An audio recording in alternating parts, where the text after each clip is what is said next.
नमस्कार साथियों, Raj student study point YouTube channel पर आपका हार्दिक स्वागत है एवं अभिनंदन है। वेटरनरी पार्ट बी की 16वीं क्लास में, और आज हम पढ़ेंगे रोगों का वर्गीकरण। उससे पहले एक छोटा सा टॉपिक है जो आपको बताई नहीं थी, वो है नाड़ी दर।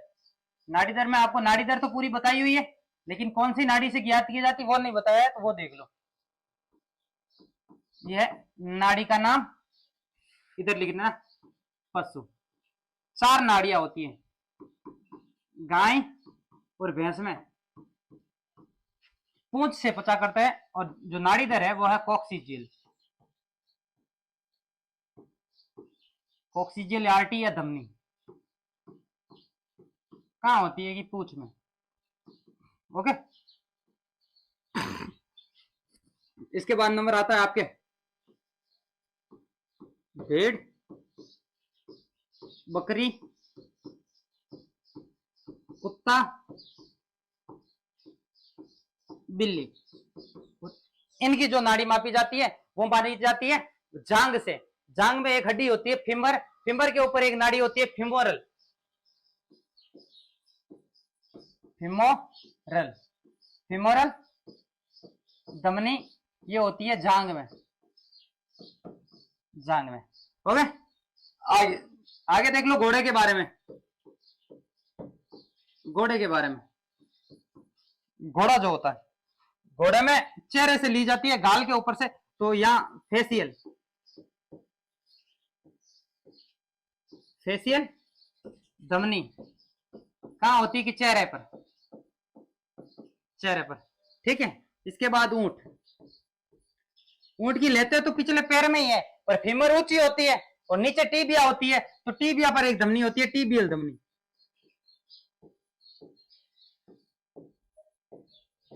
टीबियल धमनी कहां होती है कि पिछले पैर, पैर। एक सुअर बचता है, तो सुअर की जो नाड़ी दर है वो हर्ट के अनुसार ही हर्ट से महसूस की जाती है, क्योंकि नाड़ियों से उसकी नाड़ी दर महसूस आसानी से होती नहीं है, इसलिए। ठीक है, ये थोड़ी सी नाड़ी दर याद कर लेना। गाय भैंसों में कॉक्सियल होती है, भेड़ बकरी कुत्ता बिल्ली में फिमोरल होती है, घोड़े में फेसियल होती है, और ऊंट में टीबियल होती है। ठीक है, आगे देख लो। अब हम पढ़ेंगे रोगों का वर्गीकरण।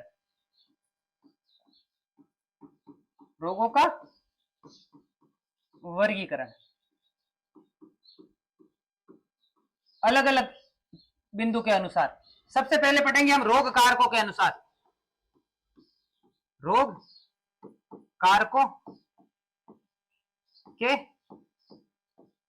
अनुसार।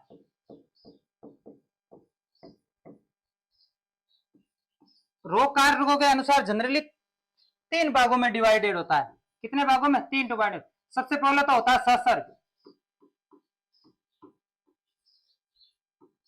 छूत, यानी जो छूने से फैलते हैं। ठीक है, स्पर्श होने से। फिर आता है आपके संक्रमण,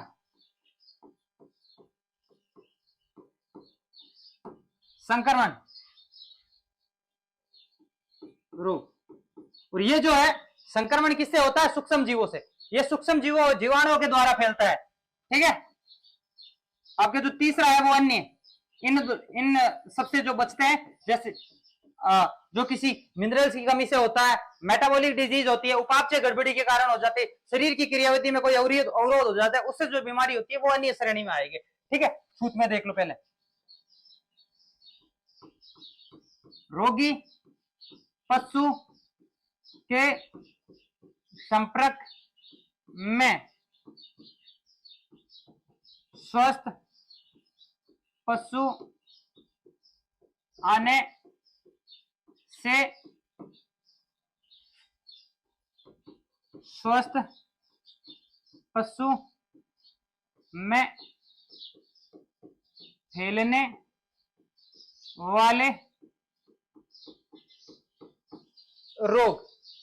ठीक है, इसमें आएगा आपके प्लेग, हैजा। एग्जाम्पल में देख लेना साथ में। प्लेग, आगे है संक्रमण। संक्रमण का सीधा सा देख लो, सूक्ष्म जीवों के माध्यम से। ये रोग सूक्ष्म जीवों व उनके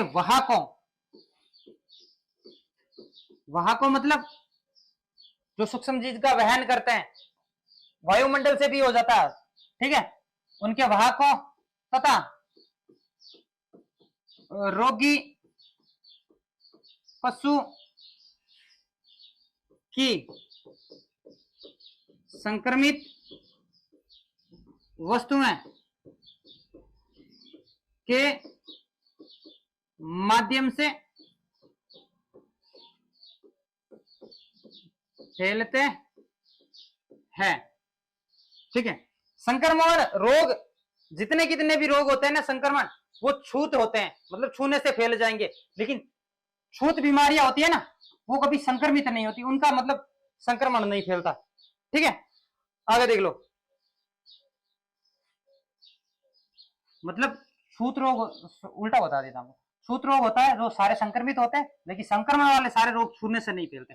संक्रमण के जितने कितने भी रोग है वो कभी, सारे रोग कभी छूने से नहीं फैलते, कुछ रोग ही होते हैं जो छूने से होते हैं, लेकिन जो छूत बीमारियां होती हैं वो सारी संक्रमित अवस्था में हो जाती है, संक्रमण हो जाता है उनका, ठीक है। इनका एग्जाम्पल देख लो आपके, मलेरिया, डेंगू आदि। अब अन्य में देख लो, इसमें वो आएगी जो मिनरल्स की कमी से, मिनरल की कमी या अधिकता तथा उपापचय में गड़बड़ी,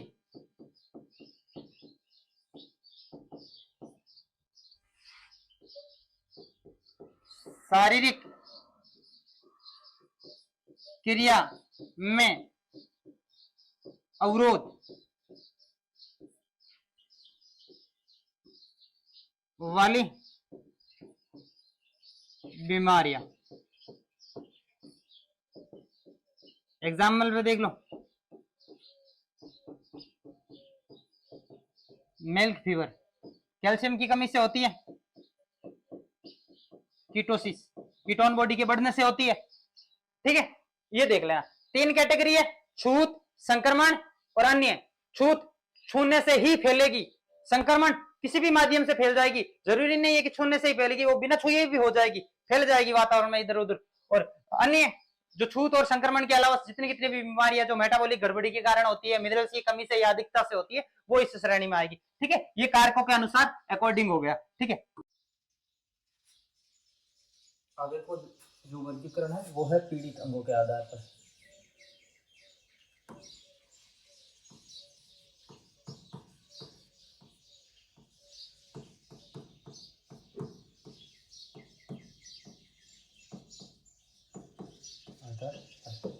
ये जनरली दो प्रकार का होता है,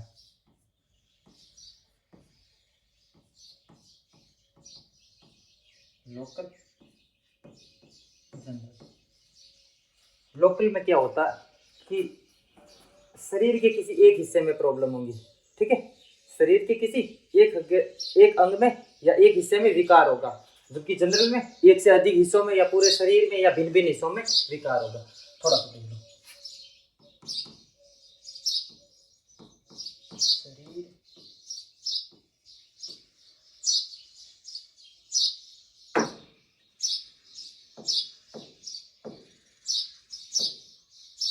शरीर के किसी एक अंग में विकार। एग्जाम्पल जैसे कि पेट दर्द, पेट दर्द में विकार पेट में ही होगा, या फिर आप देख लो कान दर्द है तो विकार कान में ही होगा। जनरल शरीर के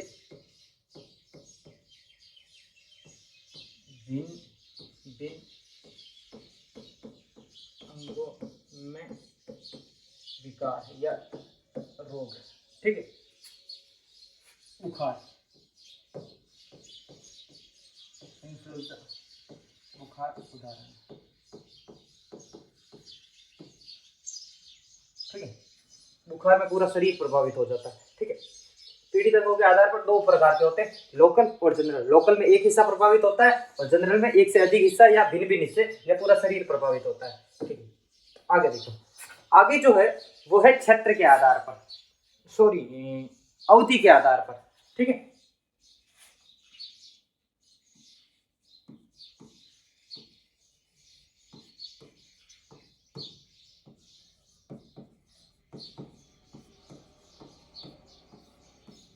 किसके आधार पर?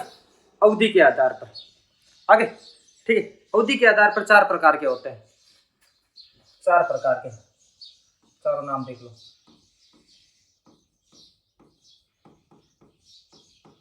प्रेक्यूट, और इसके बाद आपके एक्यूट, प्रेक्यूट डिजीज, एक्यूट डिजीज और सब एक्यूट डिजीज।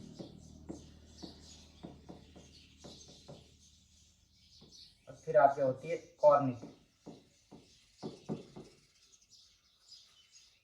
इन चारों को अच्छे से समझिए। पर एक्यूट मतलब अचानक होंगे, रोग अचानक होता है और लक्षण प्रकट होता है तो तब पशु की मृत्यु हो जाती है, यानी 1-2 दिन का ही मामला होता है। एक्यूट में रोग अचानक होता है, लक्षण प्रकट हो जाते हैं और यदि ट्रीटमेंट नहीं किया तो 5-6 दिन में या 5 से 7 दिन में मृत्यु हो जाती है। इसकी अवधि होती है 5 से 7 दिन। सब एक्यूट में लक्षण, रोग धीरे धीरे होता है, लक्षण भी धीरे धीरे प्रकट होता है। लगभग 10 से 15 दिन रोग चलता है और पशु ठीक भी हो जाता है। इसमें यदि आपके ट्रीटमेंट सही से नहीं होता है तो बाकी पशु खत्म हो जाता है, बाकी पशु इसमें बच जाता है। सब एक्यूट आपके 15 से 20 दिन चलता है। कॉर्निक चीरकालीन, इसमें रोग लंबा चलता है, लक्षण भी धीरे धीरे आते हैं और उपचार भी बहुत ही धीमा होता है। पशु को रिकवर होने में 1 से 1.5 महीना कम से कम लगता है, कम से कम 1 महीना लगता है, बाकी अधिकतम कितना भी टाइम लग सकता है। ठीक है, ठीक है, आगे देख लो।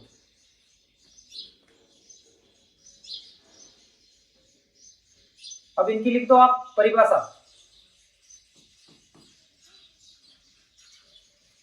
प्री एक्यूट, ठीक है, प्री एक्यूट मतलब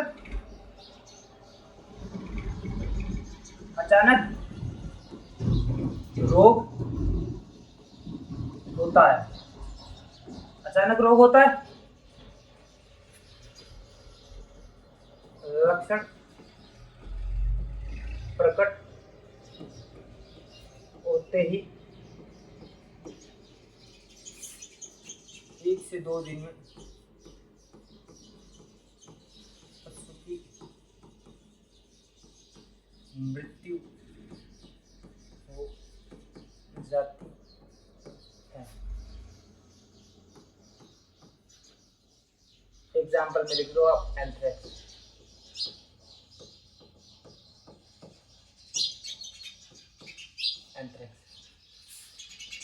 एंथ्रेक्स होने के 1-2 दिन बाद में पशु की मृत्यु हो जाती है। उसमें लगभग पशु की मृत्यु होती है, 99% पशु की मौत हो जाती है, क्योंकि इतना फास्ट ट्रीटमेंट होता नहीं, पता चलता नहीं, तब तक पशु की मृत्यु हो जाती है। लक्षण भी बाद में आते हैं, मरने के बाद में। एंथ्रेक्स के लक्षण तो मरने के बाद पता चलता है कि ये एंथ्रेक्स था, क्योंकि शरीर के प्राकृतिक छिद्रों से वो काला काला खून निकलता है। इसमें भी अचानक रोग होता है, लक्षण प्रकट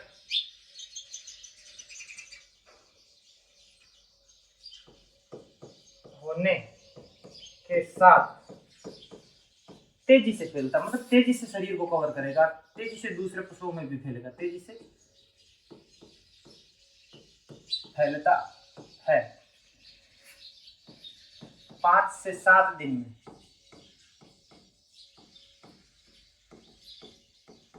उपचार नहीं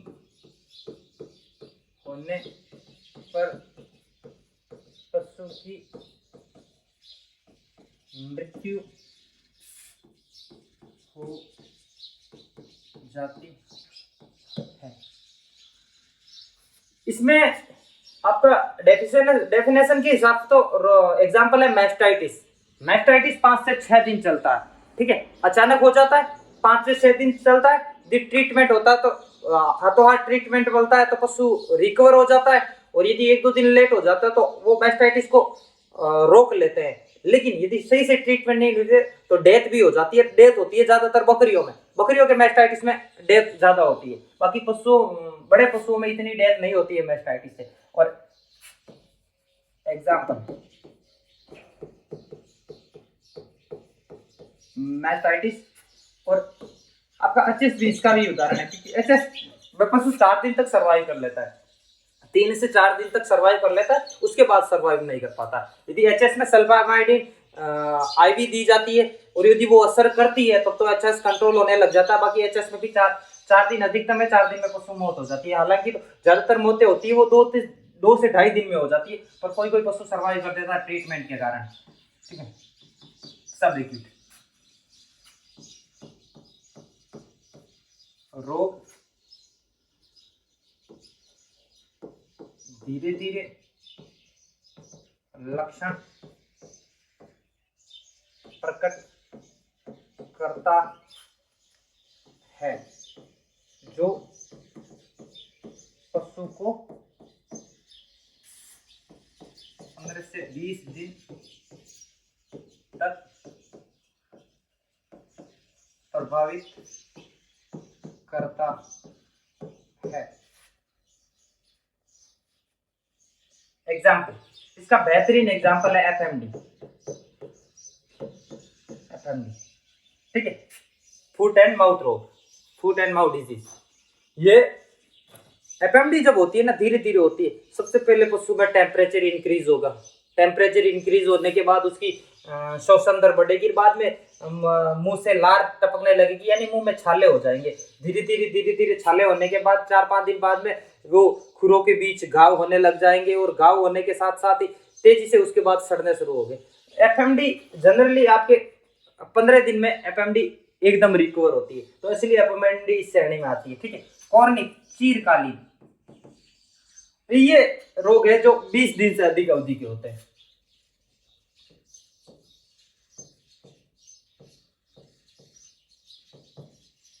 ये 15 से 20 दिन, ये जो होते हैं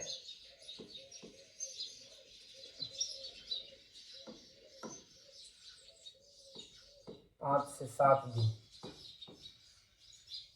1 से 2 दिन, ये अवधि के आधार पर। प्री एक्यूट की अवधि 1 से 2 दिन होती है, एक्यूट की 5 से 7 दिन होती है, सब एक्यूट की 15 से 20 दिन, और कॉर्निक की 20 दिन से अधिक, 20 दिन से अधिक।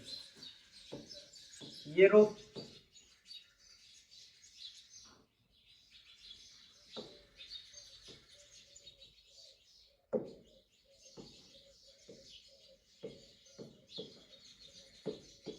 बहुत ही धीरे धीरे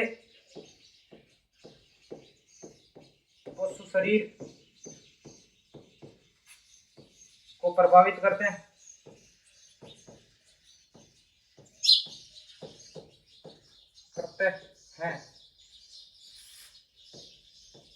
तथा उपचार में भी 1 माह से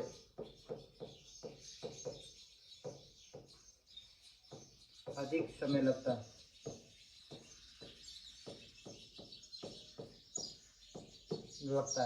ठीक है, एग्जाम्पल में आप देख लो,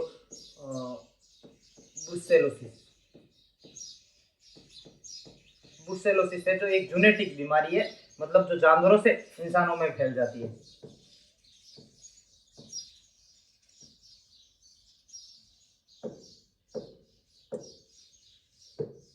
एलर्जी, लंपी स्किन डिजीज, ये भी इसका उदाहरण है, क्योंकि लंपी भी जानवरों को लगभग महीना, 1.5 महीने, 2 महीने तक प्रभावित करती थी। ठीक है, ये होगी अवधि के आधार पर। अवधि के आधार पर हमने 4 पढ़े। पर एक्यूट 1 से 2 दिन में पशु की मृत्यु हो जाती है लक्षण प्रकट होने के साथ साथ, और इसके बाद एक्यूट जो 5 से 7 दिन का, यदि सही ढंग से अच्छा ट्रीटमेंट मिले तो पशु रिकवर हो जाता है, बाकी पशु इसमें भी मरता है।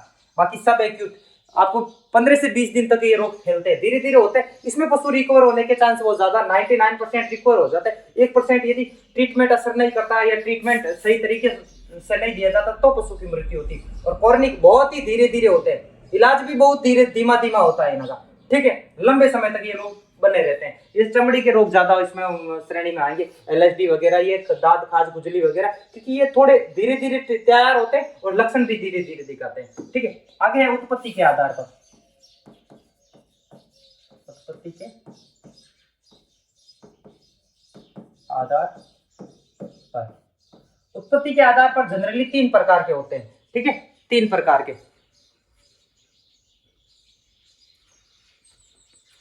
सॉरी 3 प्रकार के जो होते हैं उनमें से एक तो है आपके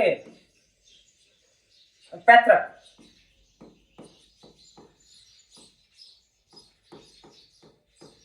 पैतृक रोग, दूसरा है आपके जन्मजात, और तीसरा है आपके अर्जित।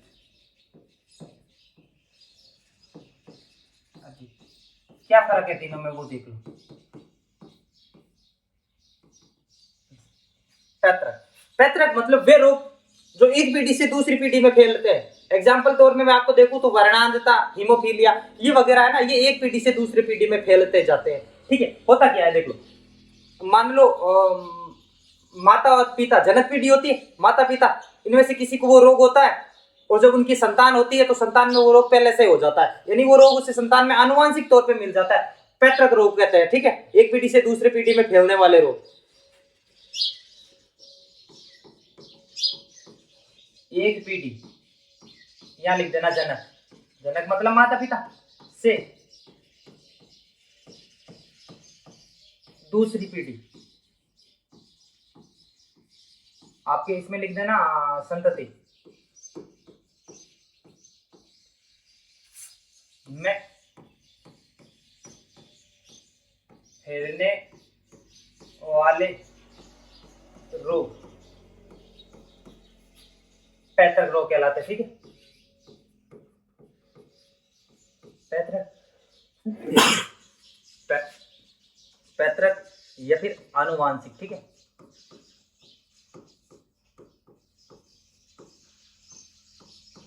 रोग कहलाते हैं।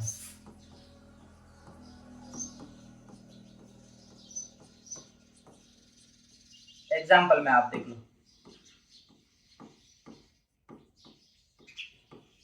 Haemophilia, haemophilia. ठीक है, वर्णांतता भी होती है, वो बता के।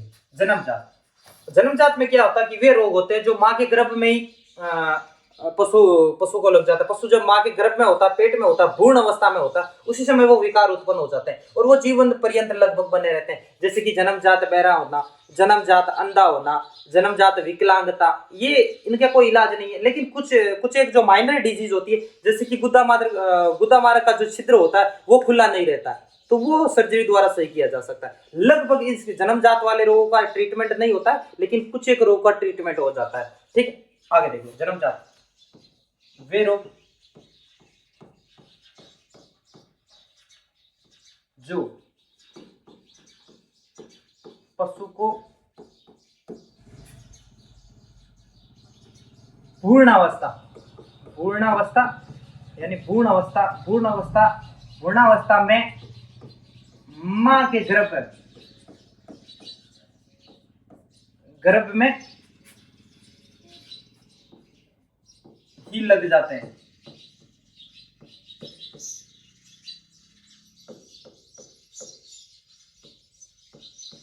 लग जाते हैं, जन्मजात रोग कहलाते हैं।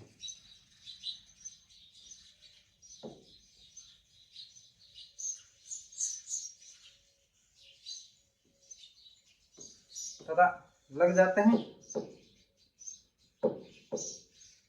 ये जन्म के समय पशु में उपस्थित रहते हैं। ठीक है, एग्जाम्पल में देख लो आप, गुद्दा मार्ग छिद्र,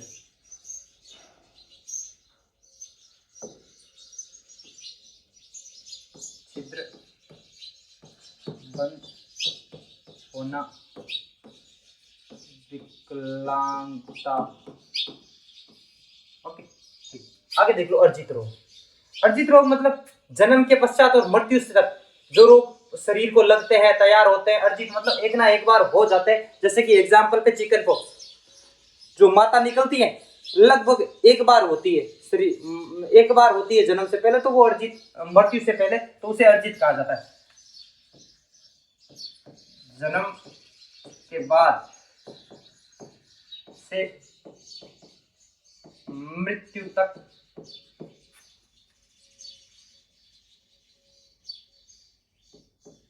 एक ना एक बार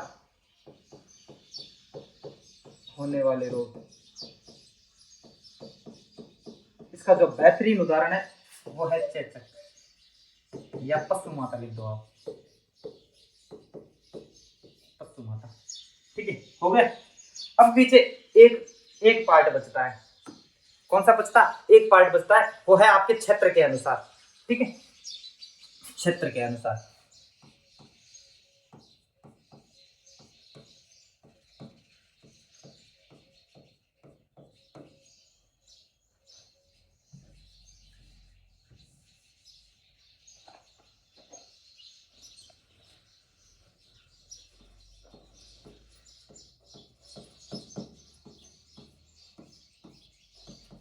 क्षेत्र के अनुसार ये जनरली 6 प्रकार के होते हैं। एक्जोटिक या एंडेमिक मतलब छोटे भूखंड पर रोग फैलते, एक समझ लो कि एक जिले में फैलते हैं। फिर आते हैं स्पोरेडिक। स्पोरेडिक होते हैं कि मतलब एक ही जगह पर कुछ कुछ पशुओं को होता है, सारों को नहीं होता, कुछ एक पशुओं को होता है। मान लो हमारे क्षेत्र में किसी पशु को पेट दर्द हो रहा है, तो सारों को तो नहीं होगा ना, किसी किसी को होगा, तो वो स्पोरेडिक में आते हैं। इसके बाद आते हैं आपके एपिजोटिक और एपिडेमिक। ये बड़े भूखंड पर फैलते हैं, मान लो किसी एक देश में या एक राज्य में फैले जाते हैं, है? ठीक है। और इसके बाद आता है पेंडेमिक। पेंडेमिक होते हैं जो कि वैश्विक महामारी होती है, जैसे कि एलएसडी आई थी, लंपी स्किन डिजीज आई थी, तो ये पूरे एक राष्ट्र से बाहर निकलकर दूसरे राष्ट्रों में फैल जाती है, मतलब वैश्विक स्तर पे फैल जाती है, 2-3 देशों में फैल जाती है, एक से अधिक देशों में फैल जाती है, या पूरे संसार में फैल जाती है, वो पेंडेमिक श्रेणी की होती है। इसके बाद में आती है आपकी एक्सोटिक। एक्सोटिक मतलब ये दो, एक्सोटिक और इंडोजेनेसिस, ये होते हैं विदेशी और देसी। एक्सोटिक मतलब विदेशी, जो विदेशी नस्लों में रोग होते हैं उन्हें एक्सोटिक श्रेणी में रखा जाता है, और जो इंडोजेनेसिस है वो देसी नस्लों में होता है, उन्हें इंडोजेनेसिस रोग में रखा जाता है। ठीक, थोड़ा सा हम वो देख लेते हैं। सबसे पहले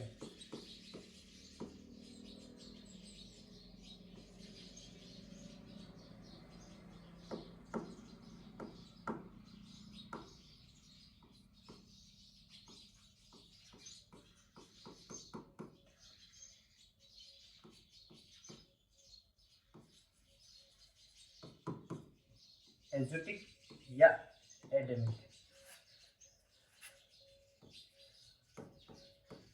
छोटे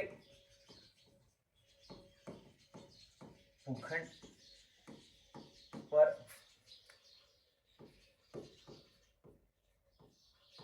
फैलने वाले रोग, वे रोग जो छोटे भूखंड पर फैलते हैं। मैं आपको शॉर्ट में बता रहा हूँ, ठीक, छोटे भूखंड पर फैलते हैं। एग्जाम्पल देख लो, एंथ्रेक्स तो फैलता है तो पूरे लगभग काफी एरिया में फैला जाता है, लेकिन एंथ्रेक्स इसका सटीक उदाहरण नहीं होगा। आप ये देख लो, एचएस होता है ना, एचएस सारी जगहों पर नहीं फैलता है, कुछ कुछ जगहों पर होता है। सर मतलब मान लो किसी क्षेत्र में हो गया तो आसपास थोड़े छोटे जानवरों में होगा, वो भी बहुत कम चांस होते हैं, वो होता है वहीं पे हो जाता है, बाकी कुछ नहीं होता। ठीक है, दूसरा देख लो,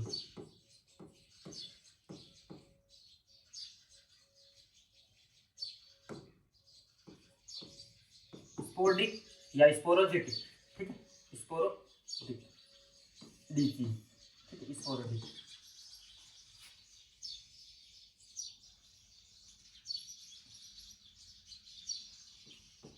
एक क्षेत्र में कुछ कुछ पशुओं को होता है, कुछ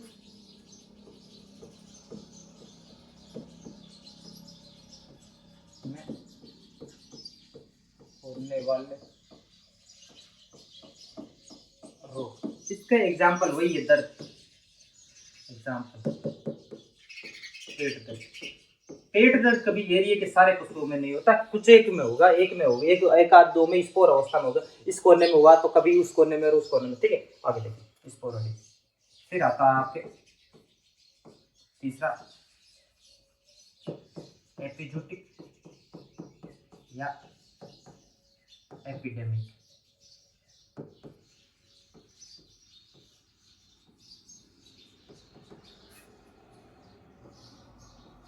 बड़े भूखंड पर फैलने वाले रोग, यानी बड़े क्षेत्र में फैलता है, एक स्टेट में या देश में फैलता है। इसका सटीक एग्जांपल है एफएमडी। एफएमडी जब फैलती है तो बहुत बड़ी जगह पर फैल जाती है। ठीक है, उसका जब इन्फेक्शन होता है तो आगे देखो चौथी जगह वो है पैंडेमिक।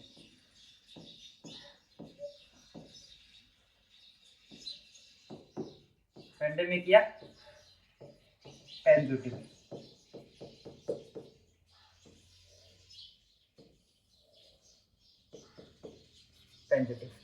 ठीक है,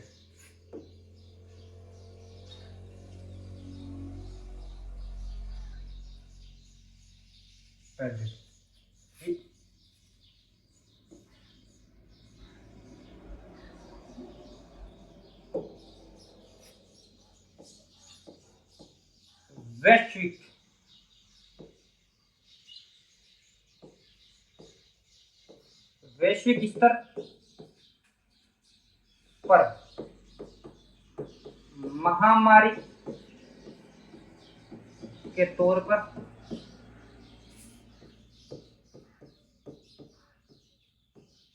फैलने वाली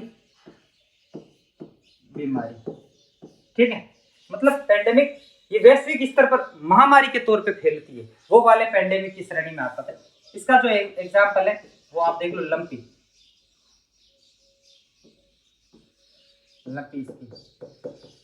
ठीक है। इसके अलावा आप प्लेग, ये वैश्विक स्तर पर फैला करती थी। ठीक है, आगे देखो ये इनके उदाहरण। अब इनका स्तर देख लो एक बार, जिला स्तर। ठीक है, ये तो इसका कोई किससे कम करना होता। ये देख लो आपका राज्य स्तर या राष्ट्रीय स्तर, ये देश में या राज्य में फैलती है। ये विश्व स्तर, 2-3 देशों में फैल जाती है। ठीक है, ये हो गए। इसके अलावा 2 चीजें और है, ये देख लो। 5वां एक्सोटिक। ठीक है, एक्सोटिक मतलब विदेशी नस्लों में होने वाली बीमारियां।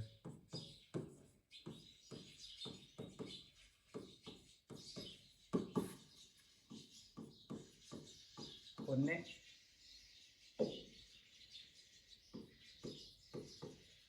वाली बीमारियां जो नस्ल विदेशी नस्लों में होती, जैसे कि मान लो एग्जाम्पल है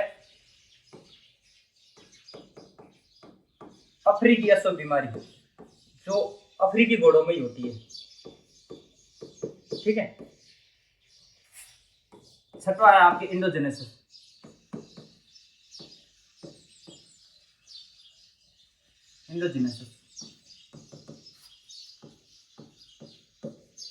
देसी पशुओं में होने वाली